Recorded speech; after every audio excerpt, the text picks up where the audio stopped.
Assalamualaikum and a very good day everyone. So I'm 2240781 Officer Cadet Abdul Muttalib Abdul Rahman, and today our group will present one of the most important cases in international law, namely the CORFU Channel case between the United Kingdom and Albania, decided by the International Court of Justice or ICJ in 1949.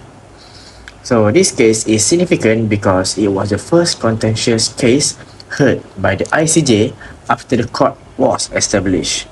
It helped shape modern principles regarding state responsibility, sovereignty, and freedom of navigation. The dispute arose in 1946 in the Corfu Channel, a narrow strait located between Albania and the Greek island of Corfu. So this channel is an important international waterway used by ships traveling between different parts of the high seas. The main parties involved were the United Kingdom, represented by Royal Navy, and the People's Republic of Albania. The event began on 15 May 1946 when British warships passes through the Corfu Channel and were fired upon by Albanian coastal batteries. Albania argued that foreign warships should obtain prior permission before entering its territorial waters. The United Kingdom disagreed and maintained that the ship had a right of innocent passage through the international strait. The situation became more serious on 22nd October 1946 when British destroyer HMS Saumarez and HMS Voyage struck naval mines while passing through the channel. The explosion caused severe damage and resulted in the death of 44 British sailors and injuries to many others. Following the incident, Britain accused Albania of being responsible for the minefield or at least having knowledge of its existence. Albania denied responsibility and claimed that it had not laid the mine. As the diplomatic effort failed, the dispute was eventually brought before the International Court of Justice or ICJ. So I think that's all from me. I will pass to the second speaker who will explain about the legal issues before the court. Thank you. The International Court of Justice, or ICJ, had to determine several important legal issues in this case. The first issue was whether Albania was internationally responsible for the mine explosions that occurred in its territorial waters. The court needed to decide whether Albania knew or should have known about the existence of the mines in the Corfu Channel. If Albania had such knowledge and failed to act, it could be held responsible for the damage, injuries, and loss of life suffered by United Kingdom. The second issue concerned the right of innocent passage. The court had to determine whether British warships were legally entitled to pass through the Corfu Channel without obtaining prior permission from Albania. This raised an important question regarding the balance between freedom of navigation and the state territorial sovereignty. The third issue was whether the United Kingdom violated Albanian sovereignty when British naval forces entered Albanian territorial waters in November 1946 to conduct minesweeping operation and collecting evidence. These actions were carried out without Albanian consent, and the court had to decide whether they were lawful under international law. In addressing these issues, the court examined several key principles of international law, including state responsibility, territorial sovereignty, freedom of navigation, and innocent passage through international straits. The court also considered whether circumstantial evidence could be used to establish state responsibility when direct evidence was unavailable.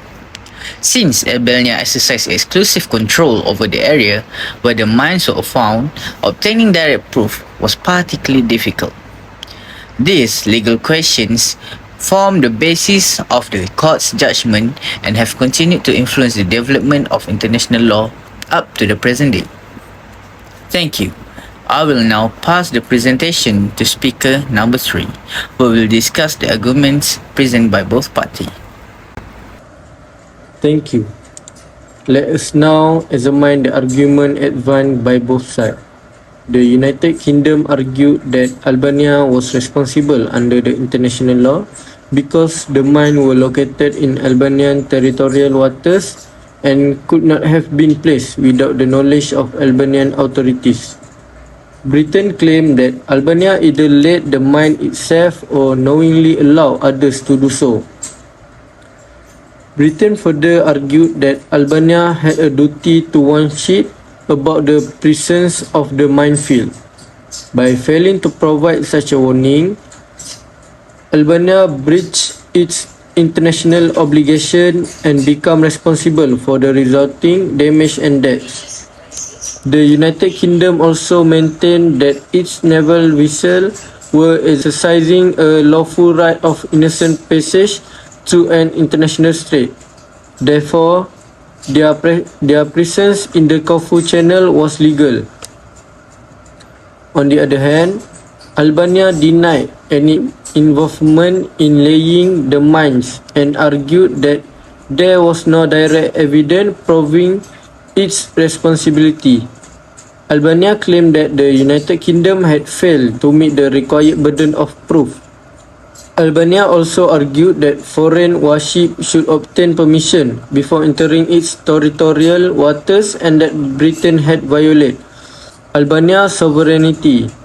Furthermore, Albania contended that the British minesweeping operation conducted in November 1946 was unlawful because it took place without Albania's consent. The court therefore had to determine which argument was supported by international law and available evidence. Okay, now I will pass to speaker 4 for the court decision and the legal significance of the case. Thank you, Speaker 3. Okay, so the International Court of Justice delivered its landmark judgment on 9 April 1949. So the decision of the court, first, the court held that Albania was internationally responsible for the explosion that occurred in its territorial waters. Although there was no direct evidence that Albania had laid the mines, the court concluded that the minefield could not have existed without the knowledge of the Albanian government. Albania therefore had a duty to warn ships and failed to do so. Second, the court ruled that British warships enjoyed the right of innocent passage through the CORFU channel because it was an international strait used for navigation between different parts of the high seas. Therefore, Britain did not violate Albanian sovereignty when its ships passed through the canal on 22 October 1946. However, the court also found that Britain violated Albania's sovereignty during the minesweeping operation conducted on 12 and 13 November 1946 because it entered Albanian waters without permission. Court later ordered Albania to pay compensation to the United Kingdom for the loss suffered. So, this case remained highly significant for international law. Firstly, it established the principle that a state must not knowingly allow its territory to be used in a way that harm other states. Secondly, it strengthened the doctrine of state responsibility by confirming that a state can be held responsible even when evidence is largely circumstantial. So, thirdly, the case clarified the concept of innocent passage through international straits, which later influenced the development of modern law of the sea. So, for conclusion, The CORFU Canal case is a landmark decision that balanced state sovereignty with international navigation rights. Its principle continued to influence international courts, maritime law, and the peaceful settlement of disputes today. Thank you for your attention. We hope this presentation was help you to understand the importance of the CORFU Canal case in international law. Thank you.